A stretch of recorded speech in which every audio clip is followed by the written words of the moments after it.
Privilege and a blessing to be back together again. It seems that the world is all whole and perfect. Russell is sick and Andy is gone. So, no, it's good to be back home. I do appreciate Russell and Andy filling in my absence when I was at Polishing the Pulpit, and then, of course, last week with the loss of my father and that funeral.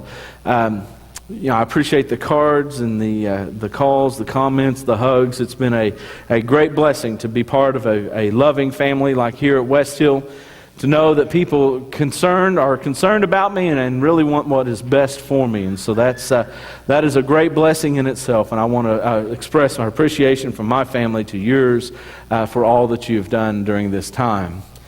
But it's good to be back in the saddle again.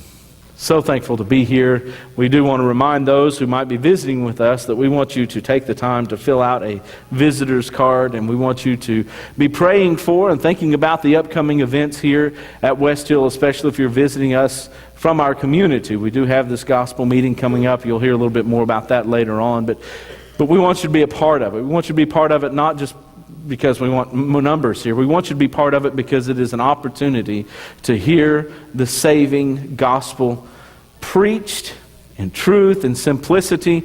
Most of you probably do not know Neil Pollard. Neil Pollard is a great speaker. He's one who's highly sought after. We're very blessed to have him coming, and of course his wife Kathy coming for our ladies retreat the weekend before. We have a wonderful week coming up, and I hope that you're planning on being part of it.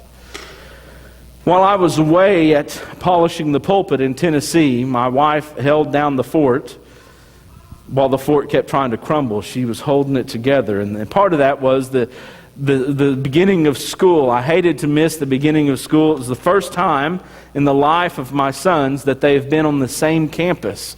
Now, for those of you who have multiple kids and multiple campuses, you know how exciting that is, that you're not driving to one elementary school and then someone to a junior high school or an intermediate school and then maybe going over to the high school and dropping a slew of kids off.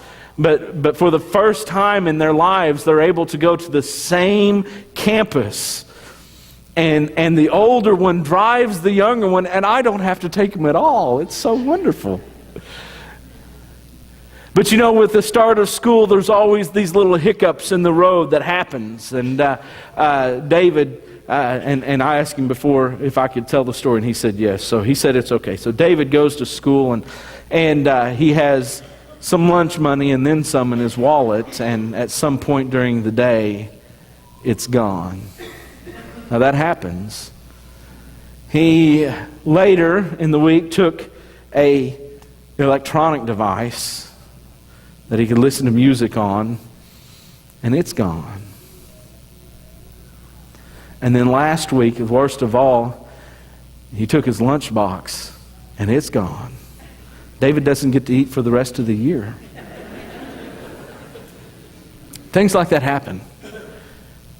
There are people in this world that look for opportunities to take, to hurt, to show hate and violence to others, especially those of their own peer group.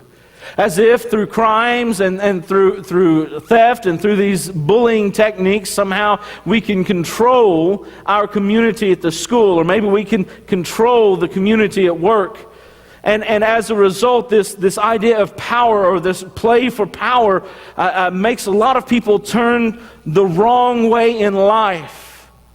And then we as a society look at it and we say theft is on the rise. Violence is on the rise. Murder is on the rise. An immoral nation is surrounding us, and it is threatening to infiltrate our own hearts. It is threatening to tear the very fabric of our nation.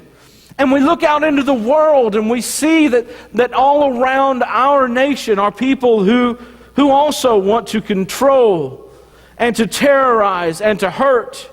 And we stand as a nation then at the brink of possible war. We stand as a nation and we wonder what's happening, that the world seems against us. Or even as an individual, we're saying, I don't understand why my community is falling to pieces.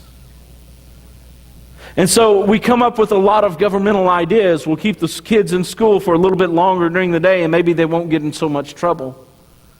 We'll hire better teachers that have gone through more certification and more testing and more training. We'll get better counselors. We'll get more people to go in and talk with the upcoming generations. How do we light a fire in a nation that seems more intent on laziness than industry? And we see the fallout from all of this. And we look for answers in national leaders and community leaders. It seems like we look for answers in all the wrong places. You know, it's like Elijah. You remember in 1 Kings 19 when Elijah was confronted by God at the cave, and God told Elijah, he says, "Come out here and listen to me." And while Elijah is standing out there, the thunder rolls and the fires come burning and the earthquake shakes the earth. And it says that Elijah looked for God in these thunderous events, but God was not there. There's a lot of people who are looking for the answers in these thunderous events. And like God, they're not there. The answer to our societal ills, to our national, to our world, global ills, is the still, small voice of God. Indeed, America's perils and the world's problems cannot be solved by cruise missiles or congressional votes or even world summits. Our problems run much deeper than laziness and broken homes. It is worse than overcrowded prisons. It is worse than overstressed police forces and overworked teachers. God is disappearing. Maybe more accurately, we would say it this way: our respect and our reverence for God is disappearing. What happened to a nation that was once conceived and controlled of by God's principles? What happened to that nation? What happens to that nation when it forgets God, when it ignores Him? I look back in my Bible and I read about Edom, who was a close cousin to the nation of Israel. And yet Obadiah tells that through their cruelty and their pride and their oppression of the poor, that God was going to overthrow them, and He did.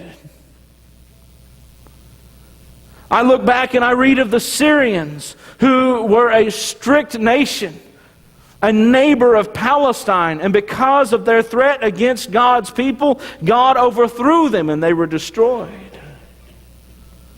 I read about the Assyrians, who were a strong and mighty nation, who made land bridges of the corpses that lay in their wake. They oppressed the poor, and at one time, through the preaching of Jonah, he went through the cities of Nineveh preaching and proclaiming repentance, repentance, and the nation turned toward God. This Assyrian nation turned to God. And yet, by the time Nahum came on the scene, they had forgotten all that they learned from Jonah. And God said, if you don't turn, I will destroy you. And they didn't turn, and He did destroy them. Babylon? Most definitely. But what about the nation of Israel? Conceived, built upon, grafted out of the nation of God, God's people. Governed as a theocracy first and foremost, God would tell them what they must do. And yet Israel was a nation that turned her back on God. Israel is in a position where her society is crumbling around her, and God says, this is happening to you because you have forgotten me. That's where we stand. Having forgotten a gracious and omnipotent God. So yes, we see that there are nations that once stood with God that are now falling away from God. We see that in our own nation. We see it in other nations of the world today. But the most important question is, how can a nation pick up the pieces of its broken soul and put them back together? How can we get God back? How can we open our eyes to His power once again? Let's look at the nation of Israel for a little bit this morning. But let's look at it during its time of rebuilding. During its time in which it's reuniting with God and His grace and His power. A time in which it's being restored and rebuilt and renovated to be back to that glorious nation of God. If you have your Bibles, turn to the book of Nehemiah. The book of Nehemiah. We're going to spend our time in Nehemiah today. We're going to see what Nehemiah does in order to rebuild this kingdom, how it goes well for him. You'll recall a history of a nation that seems to have an ebb and flow of faithfulness towards God and the disregard of God, and faithfulness toward God and disregard for God. God took these people and He put them into what we refer to as the Promised Land, described in the Old Testament as the land that flows with milk and honey. It was peaceful and prosperous. It was the land that would take God's people and allow the entire world to look at them as the crown jewel of His creation and say, God is with those people. The problem is that people eventually got to thinking, well, we're the ones that are milking the cow and harvesting the honey from the bees. It flows with milk and honey because of what we have done and not what God has done. Sin began to enter into the nation and prevail against God's people, and the law of God was ignored. And after repeated warnings, God would say to them, you need to come back. You need to show appreciation. You need to worship the great God. But eventually His long suffering would wear out with them, and He withdrew His providential protection from an increasingly ungrateful people. And sometimes we think about what God has done to Israel. And we think, surely God has put His thumb upon them and squashed them like a bug. Surely God has developed this nation and destroyed this other army and destroyed them. But when you go back and you read such places as Amos chapter 4, what we see is that it's not so much God is squashing them, it's God standing back and letting them suffer the consequence of not having God's protection. Yes, these nations come against Israel. And normally God would hedge them about so that the forces of Assyria and Babylon might simply be repulsed. But to a nation that is ungrateful to God, to a nation that does not trust in God, to a nation that is speaking to dumb and speechless idols, to a nation that is trusting in foreign gods, God simply lets go. We sing a song, God bless America, land that I love. Stand beside her and guide her through the night with the light from above. Even in one of the songs we just sang earlier, the Spirit's fire is guiding my way at night. The night is the immorality, it is the darkness, it is the sin, and yet there is a clear path ahead of me, and it is the light of God. And yet if I ignore that light, if I disregard it, if I hate it, if I run from it, God's providential protection that is here around our nation or any other nation or any other part of the community, God at one time is simply going to have to let go. And let us suffer the consequences of what we have done. And that's what He did with Israel. As a result, they went into 70 years of captivity.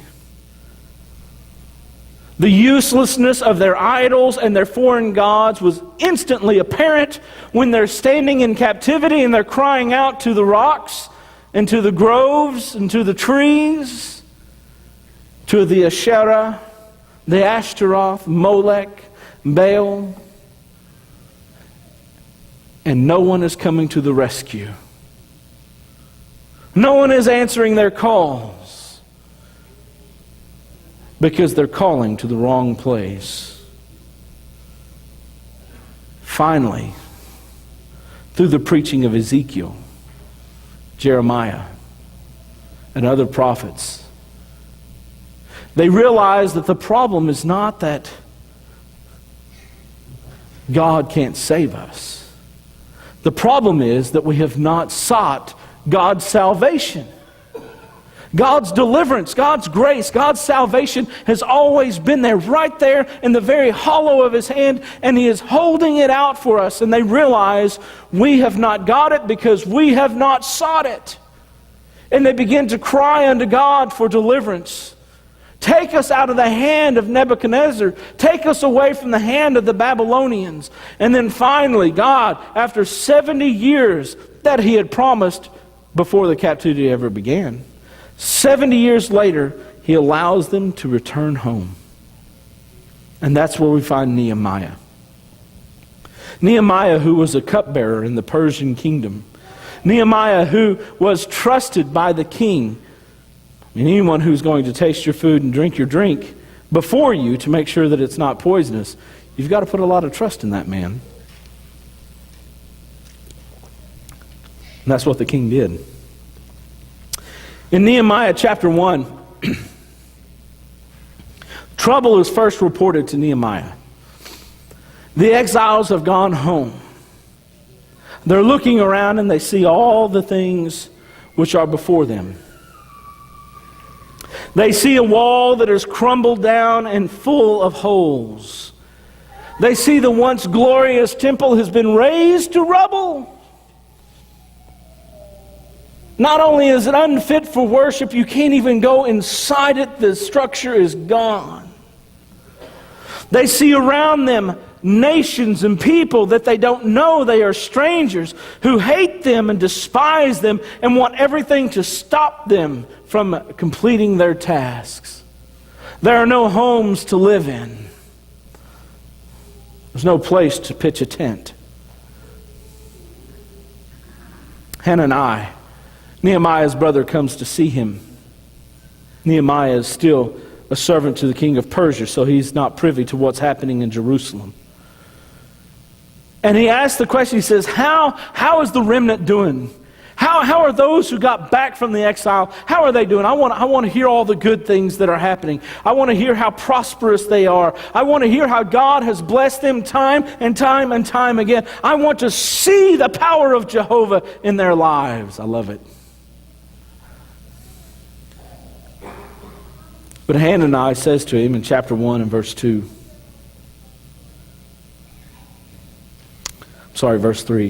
the remnant there in the province who had survived the exile is in great trouble and shame. Great trouble and shame. This was the people that had just seen 70 years of captivity and the strong arm of the Lord taking them out of captivity and putting them back home. And you're saying there is great trouble and there is shame? Yes. Because the people aren't doing the work of the Lord. Why wouldn't they be doing the work of the Lord? Don't they see the greatness of His power in their lives? The very fact that they're standing back in Jerusalem? Well, the hearts of the people, they're melted. They see the enormity of the task. There's just too much to do. Chapter 4 and verse 10, he says the men looked at the rubble and said, there is too much rubble. We can't build this back. They saw the enemy standing around and they were afraid of their own lives. They were more concerned about their personal welfare. Haggai would say, shall my house lie in ruins while you build paneled houses? Their personal prosperity. his brother says, there is great trouble. There is a disarray of the city and the people. He says it was a shame to them. And when he hears the trouble, it says that Nehemiah wept and mourned, and he began fasting and praying unto God, chapter 1 and verse 4. And Nehemiah and the people faced opposition from the non-Jewish settlers, Sanballat and Tobiah, Gerar, all these others. Chapter 2 and verse 19. They jeered and despised them. In chapter 4 and verse 1, it says that they were angry and enraged against them. In chapter 4 and verse 3, it says that they mocked the Jews. And in verse 8, it says that they plotted against them. They were going to destroy this nation. But it wasn't just outside enemies that was threatening them. In fact, when we look, we see that in chapter 5, it was enemies from within. It was even some of the Jews which were adding to the burden by charging high usury, forcing the poor to pay more than what they had to pay. There was a certain amount of grain that was given to the governors, who would then disperse it to those who were underneath them to give to the families so that all would be fed. And it says about Nehemiah, while he was in control, that he didn't even take his own portion so that the poor would have plenty and the people could eat. He's told those nobles, those princes, he says, you're charging high interest, you are oppressing the poor, you need to stop doing this. And in chapter 5, they pledged that they would do it, that they would stop. But you know what? One of the greatest things that was causing the trouble, that was causing the downfall of the nation in that moment, that was bringing shame, it wasn't the fear of the enemy and it wasn't the oppression of the poor. But there's one kind of obscure statement in chapter 3. Chapter 3, he's talking about how the different families, the different clans were taking up the different parts of the wall. So no one family had to do the whole wall. They were each doing sections of the walls. And what they would do is that the governor or the noble would get in there and work right beside those that were the regular clansmen, you might say. And everyone was working together because they had a consolidated purpose and interest to rebuild this wall. But in chapter 3 and verse 5, it says, next to them, the Tekoites, the people from the city of Tekoa, which would have been north of Jerusalem a little ways. The Tekoites repaired, but their nobles would not stoop to serve the Lord. Do you see that? Here was a clan, a family, that had been called upon just like the other families. If you take time to read chapter 3, it reads just like I won't take the time to read it all, but let's just read verse 4. The verse right before it. Next to them, Meremoth, the son of Uriah, the son of Hakos, repaired. And next to them, Meshullam, the son of Berechiah, the son of Meshaabel, repaired. And next to them, Zadok, the son of Baanah, repaired. You see, it's these people got together and they repaired that part. And these people got together and they repaired that part. And these people got together and they repaired that part. And the Tekoites got together, but their nobles would not stoop to do the work of the Lord. Were they too good to do the work of the Lord? Why, that's menial labor. I can't put my hands to that plow. Oh, no. They've got to see that there is a separation between the nobles and the workers. Why, that's common folk. I can't be with the common folk. And yet all the other Israelites, nobles, officials, and common folk, worked side by side. But not the noble Tekoites. No, they fall into the same realm as the priest and the Levite in Luke chapter 10, that see the man who has been beaten and left for dead and walk on the other side. They fall in lot with the foolish virgins who run out to the line, and they're holding their lamps, and they realize, we forgot to bring extra oil. They're like the one-talent man who knew that his master was a hard man, and that he reaps where he has not sown, and he took his one single talent and hid it in the earth. He's like the foolish man who built his house upon the sand, who heard the words of the Lord, but did not do them. Or the servant who was beaten with few stripes, because he knew what the Lord's will was, but did not do. You see, that's the greatest detriment to rebuilding God's glory, are those who won't work. Some translations have, they would not put out their neck.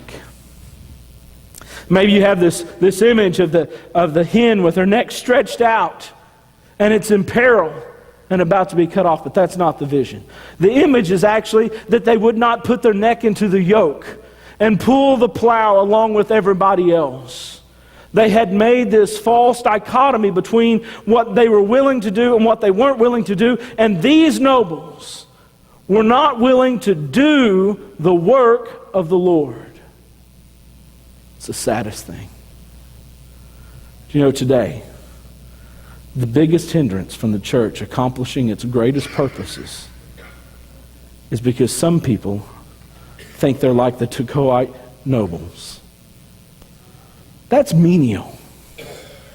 That's embarrassing. That might offend my friends. Surely you can't truly expect me. Because they're too good for it? Because they're afraid of what might come of it? I'm not sure the reason. But there's a lot of Tekoite nobles in the church today. Thankfully, there's a lot of Tekoite workers too. Because notice this, even though their leaders did not engage in the work like the rest of the leaders of the nation, those workers got to work on the wall and they started building, and they plugged along and they patched the breach, and it was exactly what God wanted them to do. Read over a little further though, in chapter 3, and this time in verse 27. And it says, after him, the Tekoites. You remember the Tekoites? They were the ones that got to work. Even though their nobles wouldn't do it, they got to work. Repaired another section. Do you see it? Not only did they work hard and get their original plan done, but they went over and they helped another section that was not getting done. They repaired an entire another section. And that's what our power is. We have got work to do. Because as a nation, as communities are crumbling around us into moral decay, the answer is not in Geneva. The answer is not in Washington. The answer is not in New York. The answer is not in Jerusalem.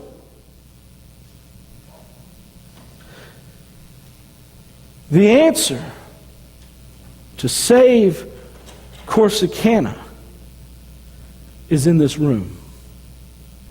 It's right here. It's us. We're going to look a little more at Nehemiah tonight. But in chapter 7 gives the role of all of those who have come together. Those who were to be priests and those who were going to serve in the temple. And there's a list of a few there that they can't find their names in the roll. And they're not allowed to engage in the work because they're not enrolled. And Nehemiah says to them, you need to wait until the Urim and Thummim are in place. These were divining stones which God had appointed. When you've got questions, you use the Urim and Thummim, and I will answer you through those stones. Nehemiah said, until we know from the Urim and Thummim if you are truly to be enrolled or not, you cannot do the work. There's work to be done. But you've got to be enrolled. We enroll through the blood of Christ. In that moment, God signs our names to the Lamb's Book of Life. Is your name written there? Are you prepared to put your hand to this plow